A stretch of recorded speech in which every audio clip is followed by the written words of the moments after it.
lang na meron na po tayong naitalagang bagong PNP chief. Una po sa lahat, tayo po ay nagko-congratulate kay Major General Nicolas Torre bilang bagong PNP chief po natin.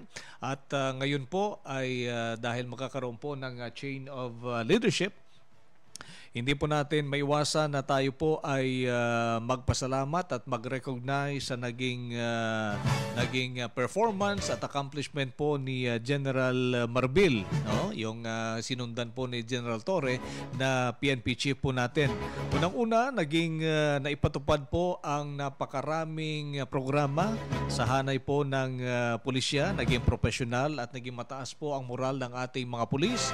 Na respeto po ang human rights at rule of law sa kampanya po sa laban sa kriminalidad at illegal na droga, at naramdaman po ng ating mga komunidad na sila po ay ligtas. At higit sa lahat, tayo po ay nagbibigay ng papuri at pagkilala sa naging motto po ng kanyang termino, kung saan sinasabi po, ito po yung motto ng kanyang termino ni General Marbil: sa bagong Pilipinas, ang gusto ng pulis, ligtas ka.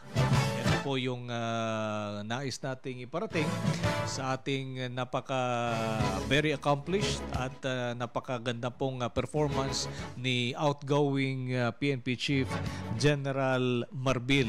Alright, maraming salamat po sir.